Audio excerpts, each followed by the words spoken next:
से बड़ी खबर है जहां नीट छात्रा की मौत के मामले में एम्स की मेडिकल बोर्ड जांच करेगी। एम्स मेडिकल बोर्ड को सबूत सौंप दिया गया है। परिजनों ने एडीजी कमजोर वर्ग से मुलाकात की। अमित कुमार जैन से शिकायत की। एसएचओ रोशनी कुमारी की शिकायत की गई। डॉक्टरों की भी शिकायत की गई। एसएचओ और डॉक्टरों पर गंभीर आरोप लगाया गया है। बता दें कि छात्रा का कपड़ा मांगा तो कहा फेंक दिया। मकान मालिक को पुलिस ने जेल भेजा, लेकिन हॉस्टल संचालक पर पुलिस मेहरबान क्यों है, ये कई सवाल उठाए गए। अब तक गिरफ्तारी क्यों नहीं की गई?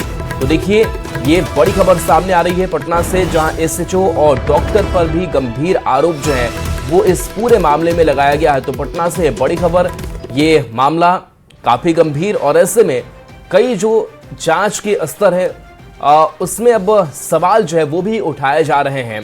और पुलिस की कार्यशैली पहले ही दिन से कहीं ना कहीं सवालों के घेरे में भी थी। अमित हमारे साथ न्यूज 18 संवाददाता फोन लाइन पर है। अमित, ये कहा जा रहा है कि मकान मालिक को पुलिस ने जेल भेजा, लेकिन हॉस्टल संचालक पर पुलिस मेहरबान क्यों है? कई कार्यशैली पर सवाल उठाए जा रहे हैं। अभी अपडेट क्या है इस मामले पर? बिल्कुल, देखिए, ये सबसे बड़ा सवाल है क्योंकि जो मकान मालिक है वो हॉस्टल का संचालन नहीं करते थे। उन्होंने अपने घर को किराए पर दे रखा था और जो हॉस्टल संचालक है उस पर जांच होनी चाहिए थी, लेकिन पुलिस जो है उसका टाल मटोल रवैया रहा। पहले पुलिस ने कहा कि रेप नहीं हुआ है, संदिग्ध स्थिति में ये मौत हुई है। लड़की जो है वो नशे का जो सेवन है वो की थी। उनके जो यूरिनरी पार्ट्स हैं वहाँ से कुछ गोलियां भी बरामद की गई है।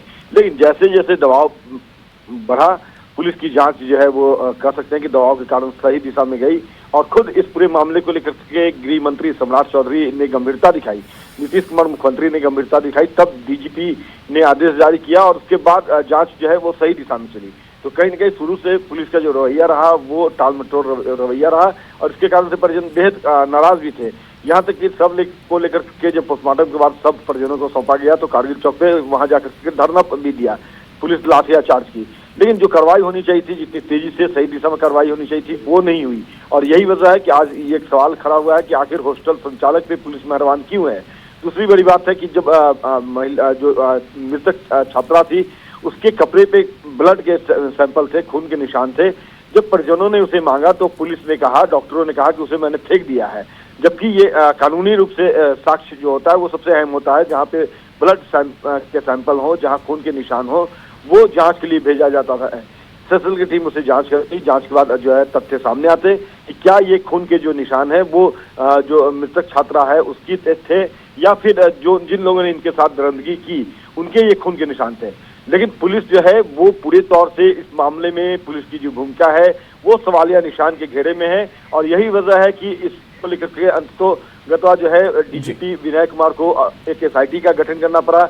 कल खुद जो है कमजोर वर्ग के जो एडीजी है अमित कुमार जैन, आईजी पटना जितेंद्र राणा, एसएसपी जो है कांतेश मिश्रा, माफ कीजिएगा कार्तिकेय के शर्मा जो है वो पहुंचे थे वहां पे। उन्होंने जांच करी, पूरे एक रूम का जो है एडीजी कमजोर वर्ग अमित कुमार जैन ने जांच किया और कई दिशा निर्देश दिए कि जांच किस बिंदु पर आगे लेकर के चलनी है।